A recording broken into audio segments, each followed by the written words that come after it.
Good morning. I'm Anita Walker at the Mass Cultural Council, and welcome to the fifth day of our celebration of inclusion, the UP Awards.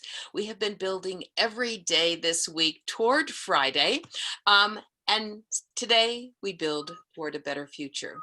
I'm Anita Walker, Executive Director of the Mass Cultural Council. I'm a woman in my 60s. I have shoulder-length hair. I'm wearing a cream-colored top, and I have a black gold necklace that is, I have to say, made by a Massachusetts artist. And with me is Charles Baldwin, who is our program officer and leader of the UP program in Massachusetts. Charles, it has been an amazing week. Good morning, Anita. It has really been a great week. My name is Charles Baldwin. I am the program officer for the Universal Participation Initiative, what we call UP. I am an older white gentleman with a beard, glasses, and a mohawk. Today, to be a little more formal, I am wearing a blue coat. It's far too warm for the blue coat, but for this half hour, it's an opportunity to display and model that I think sometimes the seriousness of this initiative, the work and the actions. Serious and celebratory at the same time. Yes. Today, we are going to revisit the organizations that have shown exemplary work in inclusion, and we are going to tell you which of these organizations is receiving a $10,000 grant from the Mass Cultural Council to continue their work. You know, Charles, I've been thinking about this week, and we've talked about a lot of the really critical characteristics of a successful UP program. They have leadership, they have commitment throughout the organization, they are persistent, and they act. But I have a riddle for you. Are you up for a riddle? Are you up for? Oh, sure. Can you be inclusive without being inclusive? Does inclusion require inclusion? That is a riddle, but I would say yes. I mean, some of this work, which makes it so important, is there's a nimble quality that is necessary. Because if you're working off a checklist and you think access is merely around physical accoutrement around the building, that's not enough. And a key part of this is really identifying people who are experiencing barriers and dismantling them. So inclusion is embedded in inclusion and should always be considered growing, because as soon as you think you're done, someone else might knock on the door, and our responsibility is to be accessible to our communities. That's why we call the program UP. It's a direction. We specifically and intentionally designed this program not to have an end, but to be, in a way, infinite, because we will always be finding ways to be better. You know, Charles, you really have brought this program to life in a way that I don't think anyone else could have. But it started just a few minutes before you joined us, and really the catalytic event that brought UP into existence was a profound tragedy. Much like what we're going through today, and it was the marathon bombings. And we had been thinking a lot about doing something at the Mass Cultural Council to really amplify inclusivity, but there was a moment where we realized that it isn't about them and helping them. It's about us, and it could be us at any moment in time, which was what we learned in the marathon bombing. And so this is about universal participation. It isn't about special things for special people. We'll put the ramp in the back and, you know, you come in a different way. We'll have separate, different programming. It's really about benefiting. When we benefit one person, we benefit all. And I really believe that. You know, I'm a great proponent of the history of this movement, recognizing who has been working to get us here. And Judy Heumann, who of course is a little more famous now because of the film Crip Camp, but has been a leader in the independent living movement. And her perspective on looking through the disability lens to identify these barriers and to help dismantle them really, really makes an accommodation and an inclusion that doesn't divide us by color or gender or size or age or ability. And I think that that is super important to recognize that this work, while it looks through the disability lens, is really about this intersectional approach to oppression. You know, when I think about inclusion requiring inclusion, in order to be inclusive, it almost seems like, well, that is obvious, except for it doesn't seem to be obvious in reality. There are so many good intentions sitting around a boardroom table or in an executive office. And those intentions are embodied in people that look like you and me, Charles. And at the table are not the people that people like you and me want to include. It's not possible to be authentic in this work without setting aside our own hubris, even our own best intentions, and giving away our power and sharing it with others. I think the success of this program is actually not about me. You have given me this platform, which is great. But what makes this program work are the artists that I have the opportunity to work with, to listen to, and enact. Because turning words into action is really what this is about. So that you can sit around the boardroom table and talk, but how do we get other people at that table? How do we get that table to have multiple levels so that varying people can sit in it? And who does or doesn't even need a chair? Who wants to stand? So it's really recognizing sometimes that the table itself, just to keep this metaphor going, that the table itself could be a barrier. And are there other ways to gather people, listen to them, and enact upon those words?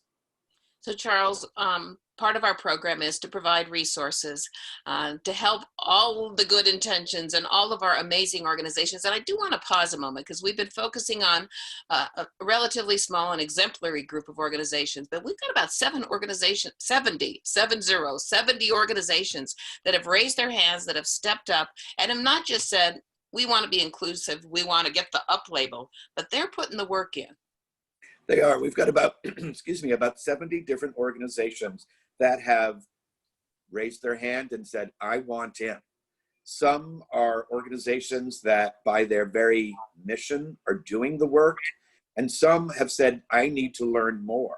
And so we provide an opportunity for both to come into this work, to activate the resources that we've identified that are really throughout the Commonwealth. And I also have to say, I know there is good work being done out there that I would love to have the opportunity to amplify. And I also know there are other organizations who are looking for that stewardship, and the Mass Cultural Council's UP initiative can help provide that. You know, you do so much work in your learning networks, and I think being in it together, having a cohort, learning from each other, not in a shaming sort of a way, you're doing it wrong, here's the right way to do things, but in a let's all help each other way. Can you give us a little insight into what some of these workshops and some of your learning network convenings are like? Well, it's true. I am not a punitive person. I am a come on, everybody, let's put on a show kind of guy. And I think that the success is actually comes from having lots of different people in the room. Our very diversity adds to the strength of this program, so that we are certainly looking at physical spaces, but we've been looking at digital spaces too. We also think about communication and information systems and how that environment can use a little help when we're thinking about access and how do we reach the most people. We definitely think about learning and how that needs to, again, reach a variety of people so that everyone has the opportunity to be the best they can be. I also really believe in artist-led initiatives. So the more times I have the opportunity to put an artist at the front of the room so that everyone has this chance to co-create and imagine, because out of those imagination ideations, real concrete steps emerge. Steps that we may not even have identified as these are the steps towards access and inclusion, but they allow for risk. And I think that is something that we often miss out on when we're focused on bottom lines and just the day-to-day work of an organization. You know, what's interesting to me, having watched this over these years that we've been doing the UP program, is it's so many contradictions or so many opposing ideas at the same time. So it's both tactical. Do you have stickers on the windows so somebody doesn't actually walk through that Lisa plate? Guys, that's very tactical. Do you have illumination on the stairs and some contrasting tape on the edge so that people don't go spilling down the stairs because they can't see where the edge is? So there's tactical considerations that our organizations share with each other in these networks. But you know, the big piece is culture change. And culture change is patient change. It's slow change. And the contradiction here, or the opposing forces, are our sense of urgency. We have to do something. We have to meet the moment. We can see right in front of us that it's taken too long, but it can't always be done fast. It's true. I think that we need to, this is why sometimes I describe the UP program as both responsive and aspirational, because we do need to navigate the immediate needs with the needs that we anticipate on the horizon. And navigating or balancing between those two is of critical importance. And I think that when we gather in a room to discuss or co-create, to think about next steps, we're thinking about the immediate steps that we can take, but we're always thinking about the horizon. And I think in many ways that can empower our plurality. Our distinctions actually allow us the diversity of ideas, diversity of actions, but we all have this idea that the horizon can be better, stronger, safer, and that's what's important. You know, I'm also thinking back to sort of the beginnings, scaffolding of our UP program.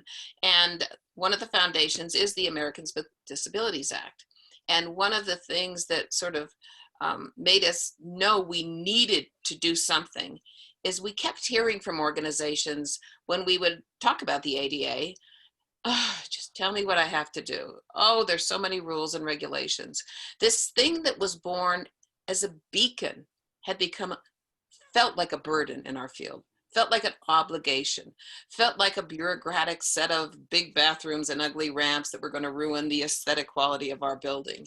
And we knew that our field, which is creative, which is innovative, and which is aspirational, that is in our DNA, we're the field to re-excite people around this civil rights movement, which gave us the Americans with Disabilities Act, which is the foundation of the work, but use it not as the goal, not as the ceiling, but as the floor of the work. How do we take this and build on it?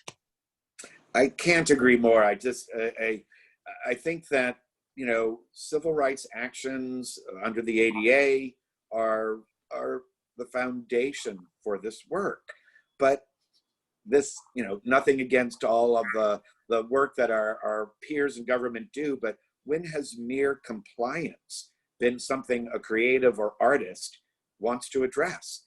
I want to go above and beyond, to be thinking about the importance of our diversity and our differences, allowing us to be a healthier, stronger, creative community. So we've got that floor, but I always want to go above and beyond. And another reason why, as far as acronyms go, I'm a big fan of UP. Because you always want to go up, Charles. So now, before we get into, I want to revisit the amazing organizations we've met this week. But before we do, for some of our listeners and viewers, there's more information that you can access from our website. Yes, on this final day, we do want to encourage people to go to our website, look up massculturalcouncil.org/up-award. It'll give you access to the initiative, some of the challenges that we put out there to get people thinking about interpretation, description, and also there are resources with other organizations that are out there. So do look at massculturalcouncil.org/up-award. It has the organizations we work with, the goals of this initiative, and being a state agency, it does have an evaluation so that I can collect some data. Thank you. Yes, we're bureaucrats at heart. Nevertheless, aspirations notwithstanding. So Charles, let's take a little trip down memory lane since Monday. And I wanted to kind of walk through these amazing organizations that we've got to meet, we've got to visit with their leaders, and we've got to know a little bit better this week. And I want to ask you if you would just give us one reflection on each. One thing that we could all take away from our conversation, discussion, and familiarity with these organizations. And I'm going to start with Abilities Dance. Abilities Dance is a new and driving force in the dance world. I must say they are, under Elise Patterson's leadership, they are redefining the choreographed gesture, how we look at space and place, and even this idea of aesthetics. She really challenges the viewer and the listener to look deeply at really her work, which is dense and profound and strikingly beautiful. Arts Emerson. Arts Emerson has really, they have really boosted access to not only include the different enhancements and services that people with disabilities might need, but their approach is truly intersectional. They are putting marginalized voices center stage, and they are activating their audiences to participate in it. It's a remarkable organization that has really become driven under the leadership of both David Dower, David Howes, and their wonderful team. Strong group. Our next organization, Discovery Museum. Discovery Museum has got it going on. Their work with young children is imbued with universal design for learning techniques before maybe even they had the language for that. Working with young children, thinking about early ed, thinking about child development is critically important for all of us. And they have really embraced the practices and principles of intentional, inclusive design. Wonderful organization. Tower Hill Botanic Garden.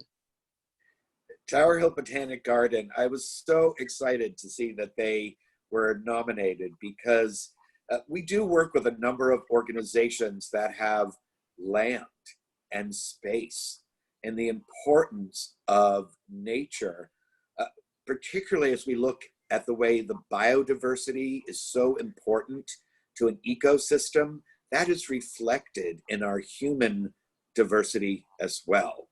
Their work has been so intentional after these last couple of years to really embrace the importance of getting outside, and beautiful work in a wonderful, wonderful space. And finally, Wheelock Family Theater. I promise not to go on and on about Wheelock Family Theater, which for people who may not be in the know, I was involved with for many years. What I think is important about Wheelock is that from its very first day, an inclusion model that was colorful, that was providing services that put everybody on stage and backstage is truly reflected in their audience and all the work they do. It's Boston should be proud to have an organization like Wheelock Family Theater still in its orders today. And just a reminder, these are 5 of 70 some organizations that are participating in our UP program. You know, Charles, as I listen to you and I look at this list, I see this is a great diversity of organizations, botanical centers and theaters and dance companies. And I think about, they're from all over the state and they're all different sizes, large, medium, and small. And there's such a great diverse landscape for us to experiment and learn and work on how to be inclusion, but there are also commonalities. And when I look at these, I look at this strength of commitment, this leadership in these organizations, this not just talk, but translating intention into action and actual real things. And I also notice, and this has kind of struck me, I think, this week in a way that it hasn't before, it's how comprehensive their work is. It isn't just sort of a token thing. We have this exhibit here, or we're going to do a thing over here. It is truly integrated and embedded into every part of the organization. And it sees the visitor and the audience from a place that begins before they leave the house. What I love about all of these organizations, they do have the drive and the vision. So from the president of the board to Sunday's volunteer, everyone understands. But also what resonates, and I think this really touches upon, you know, these organizations were nominated by their peers in the UP initiative. And the idea that we are continually learning, and that's not just internally on the inside of the organization, making sure that your staff and your board and your volunteers are all on point, but they share with the field so that it's not isolated. It does become part of a movement. And I think these 5 organizations were nominated this year really because they share their work. They're not separate from each other. They are involved in this movement to embrace inclusion and the actions that take us further along to a brighter horizon. So people may be wondering, so who are these peers and how are these organizations selected? So the peers are people who are in our UP network. So yes. They actually, it's kind of like the Oscars. They had to watch the movie. They really do know who these organizations are. This is when these organizations were selected, it was from a base of knowledge. Tell us about the panel who had to make these really, really difficult decisions. I was overjoyed to have a very strong panel of artists and activists who were participating in the evaluation of, I think we ended up about with 16 nominations, and then we're able to get it down to 8 just so that it was not a 10-hour program.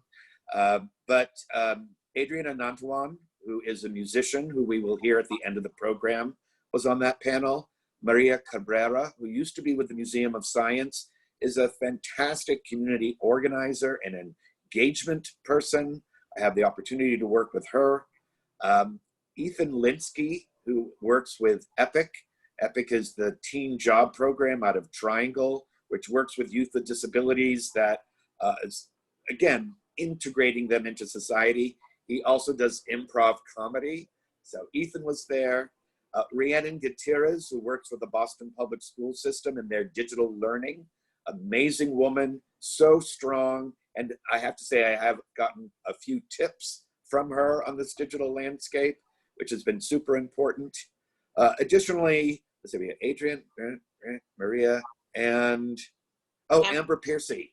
Amber is a consultant who I've had the opportunity to meet.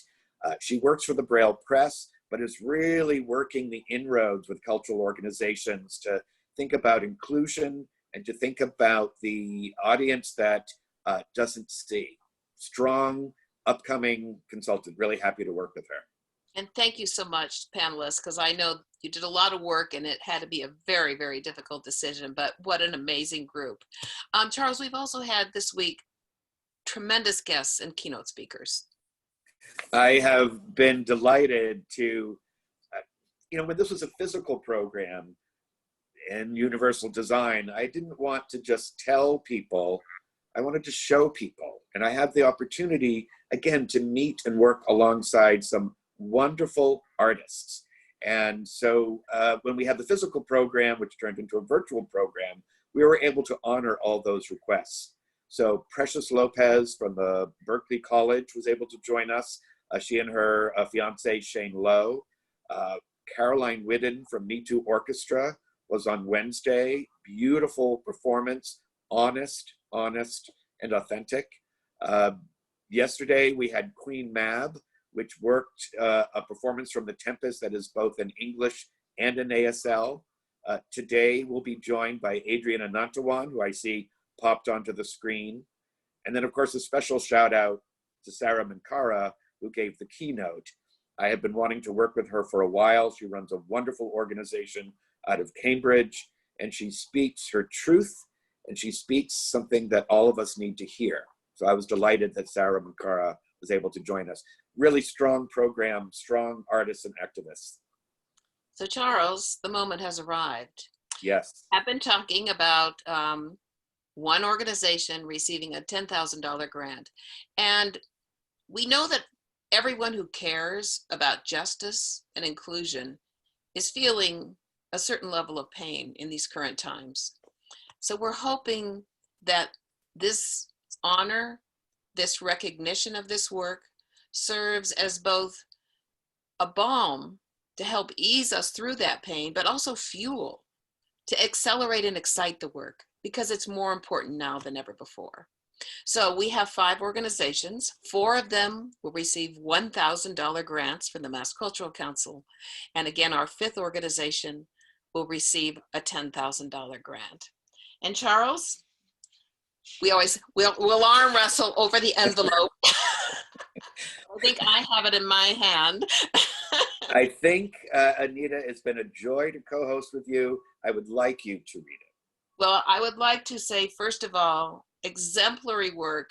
We are in awe and bow to the work of Wheelock Family Theater, Tower Hill Botanic Garden, Discovery Museum, and Arts Emerson, all of whom will receive a $1,000 grant from the Mass Cultural Council. And our $10,000 grant goes to Abilities Dance. And Charles, would you introduce Elise? I am delighted because I think she is a leader and a voice. Her peers have designated her so, and I believe so as well. So please welcome Elise Patterson of Abilities Dance, and congratulations. Thank you. And thank you to the Mass Cultural Council and my colleagues who have chosen to honor us with this prestigious award. We are so grateful to you and our community to be able to do and be recognized for this work.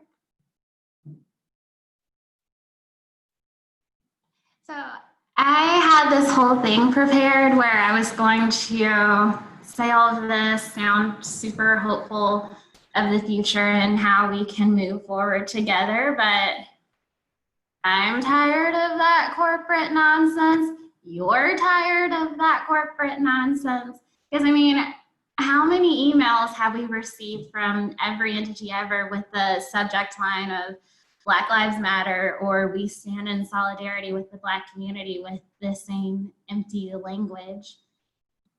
And how many of these organizations have Black representation or any representation of color in their board of directors or executive leadership? And did they even consult Black people in the writing of those emails?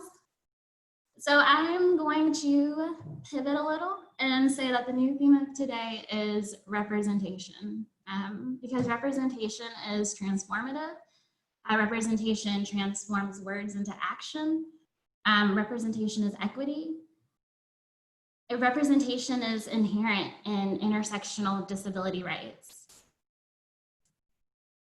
And representation is Abilities Dance Boston. So this whole organization was created on my personal experience of not being able to perform professionally elsewhere in the greater Boston area. And honestly, I couldn't afford to move where the other integrated dance companies were, nor should I, because this is my home. And I wasn't seeing myself represented on stage. I wasn't seeing professional disabled companies perform on stage, except the few times at Access Dance Company. from California would come into town. I wasn't seeing nearly enough Black and other dancers of color tell their stories in the larger venues like museums, for instance.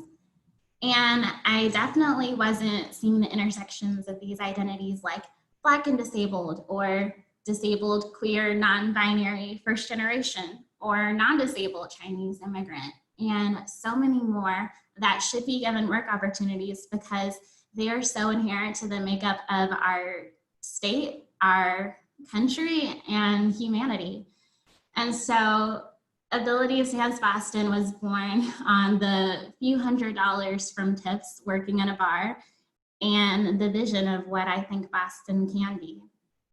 And the work has been harder than I ever thought it would be. There have been so many challenges, and the overall challenge that I still have a separate full-time job like everyone else in the company, since the budget is still considerably lower than the more established entities. But we're so committed to this work because you can tell when you come into our performances or workshops that this feels different. We're not just a dance company creating work for the sake of moving. I personally don't have that privilege, and if I move, there's intentionality behind it that ties into the overall movement. Nor is this a space to provide a platform so that people can express themselves and feel good about themselves. Yikes, hard no. Our professional performing company has adult artists from across the country, and that includes disabled and non-disabled dancers and choreographers, musicians and composers, a blind audio description editor to ensure our audio descriptions, which if you don't know, those are words that explain the movement to blind or low vision audiences. So we're making sure those are used to the community, captioning for our deaf, hard of hearing audiences, and more, so that people are able to be paid for their work because it is work, and challenge the antiquated ableist beliefs of what disability looks like and who gets to be represented. And there's so much diversity within and outside of the disabled community because I want that representation to match what our society looks like, and most importantly, so the next generation can see versions of themselves on stage and never question if the dance space or any space is for them. Our community engagement program works with hospitals, universities, after-school programs, financial institutions, and more to have movement workshops or lectures on disability culture, intersectionality, entrepreneurship, and more, to most importantly lead to a conversation about making both of our spaces equitable for everyone. It's been my favorite experience because I'm able to connect with people and explain that this work is relevant to your work and to your community as we work together for a more equitable tomorrow. And our education program teaches adaptive ballet, modern contemporary technique, as there are still so many places in the area that won't teach us equitably, so that we can train the next generation of dancers. And that also gives me hope for a more informed and more equitable future. So big shout out to the 30 folks within the organization that do so much to make Ability Space your space and everyone's space. Thank you to everyone in our community that have held me, especially this week, but always year round. Thanks to my mother and grandmother who raised me to be the first fierce person that you see today. And this award will help continue the work on an even bigger platform as we continue to make a better Massachusetts and beyond, so that we all can finally breathe. Thank you.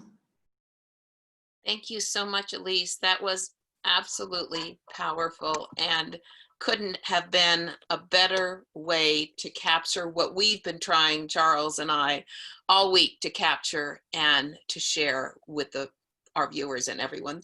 Elise, you were amazing. Thank you. A big shout out to you. Charles, as usual, we tend to talk too much, you and I. And so we want to keep moving forward. First of all, a thank you to everyone who has participated behind the scenes, HowlRound, who has kind of kept us on the technical. Big shout out to HowlRound TV, the Theater Commons, a really accessible, professional, wonderful organization. Thank you, thank you. Thank you to Angelina, who is behind the scenes and has been handling all of our details from the Mass Cultural Council every day, and all of the rest of the team back at Mass Cultural Council who's been promoting, marketing, pushing this out, and just being supportive every single day. And even the people in Charles Rowe who teaches him about the logic model, which he reads. But I think, Charles, I think a great way to complete our week is with art. Because Yes. John F. Kennedy said, art is not a form of propaganda. Art is a form of truth. And I think truth is what we have been trying to speak during the course of the week. And the art speaks it better than anything. Yes, we have and will run a little over, but I do hope that listeners and viewers will stay. Adrian Anantawan, who is actually popped in here, thank you, Adrian, has provided some commentary and music that I couldn't think of a better way to close this program. He speaks eloquently and performs emotionally. It's a beautiful, beautiful way to end this program. So again, a shout out to everyone who's been involved and all the artists that we've had the opportunity to work with. I'm thrilled and that peers and the panelists have chosen Elise to receive this grant. Congratulations. And I guess now we will end with some beautiful music and some profound words from our friend and our colleague, Adrian Anantawan. Thank you.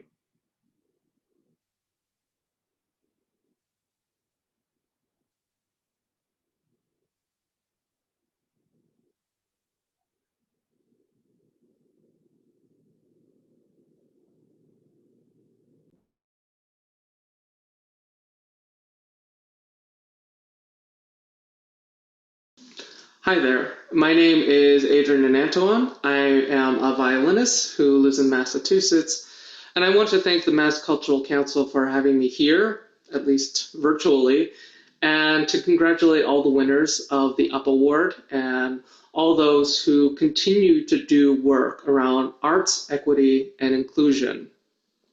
These are very difficult times in this nation. And originally I had completely different pieces to play for you, but I thought that these two pieces in particular that I'm going to play are powerful and resonant of the times. Schindler's List, the theme, comes from this question of what is the value of human life?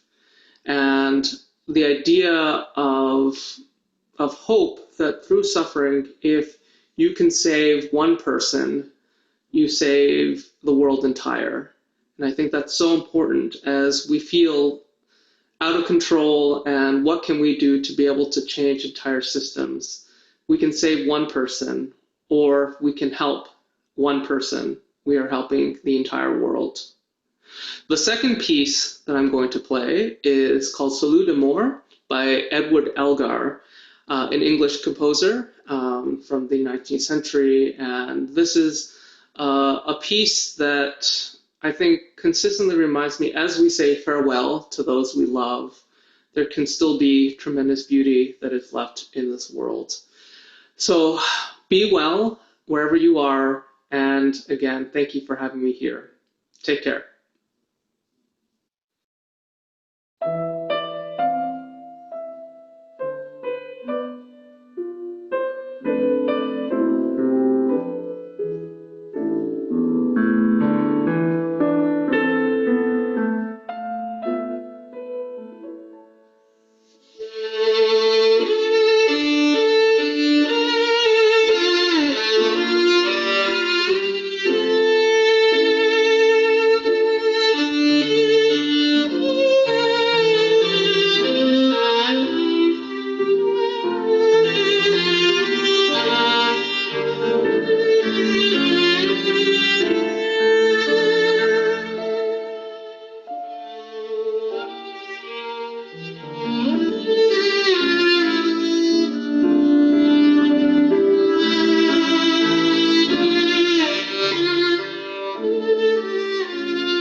Hi there. My name is